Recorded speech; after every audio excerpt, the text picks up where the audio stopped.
Friends, welcome to బామా corner. నేను మీ భార్గవి. ఈరోజు మన రెసిపీ వచ్చేసి ఎగ్ ఫ్రైడ్ రైస్ అండి.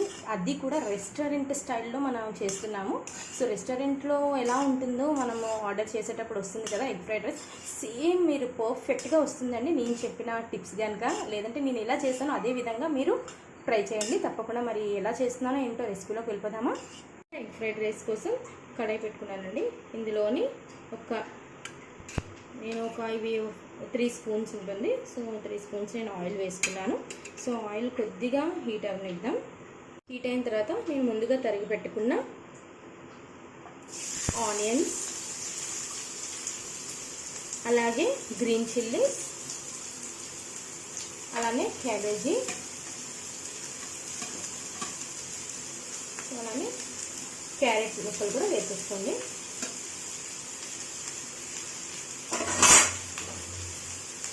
ఇప్పుడు వీటన్నిటిని కూడా ఒకసారి ఫ్రై చేసుకుందాం. ఒక లైట్ బ్రౌన్ కలర్ వస్తే సరిపోతుంది. మరీ బ్రౌన్ అయితే మాడిపోయేలా కాకుండా లైట్గా వేగేంత వరకు వేసుకుందాం. సో ఇప్పుడు ఇలా ఫ్రై అయింది కదండి మనకి. ఇప్పుడు ఇందులోనే సరిపడినంత మనం సాల్ట్ యాడ్ చేసుకుందాం. అంటే రైస్ క్వాంటిటీని బట్టి కూడా మనం ముందుగా సాల్ట్ యాడ్ చేసుకుంటున్నాను నేను.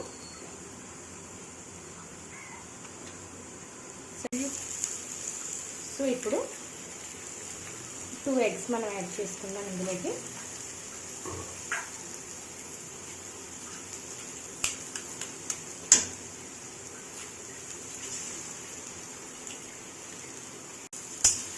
ఇప్పుడు కలుపుకుందాం.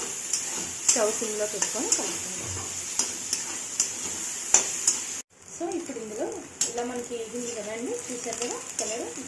ఆ ఎగ్ కూడా మనకి స్మెల్ రాకూడదు. స్మెల్ లేనప్పుడు మనకు అయిపోయినట్టే. సో అప్పుడు మనం ఇందులో రైస్, మనం పక్కన పెట్టుకున్న రైస్ని ఇందులో యాడ్ చేసుకుందాం.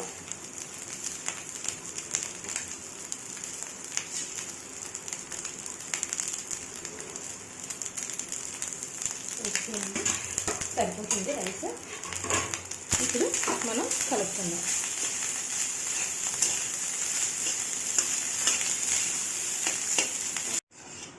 సో ఇప్పుడు ఇది మనకి ఫ్రైడ్ రైస్ కదా, దీనిలో మనకి కారానికి కన్నా మనకు పెప్పర్ పౌడర్ వేసుకుంటేనే బాగుంటుంది. బాగుండడం కూడా కాదు, పెప్పరే వేసుకోండి.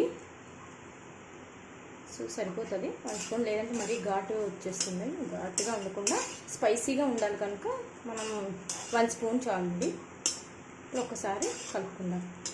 సో ఇందులో 1 కప్ వెనిగర్ వేసుకోనండి. సో 1 కప్పు వెనిగర్ సరిపోతుంది. అలానే సోయా సాస్ ఒక 1 కప్.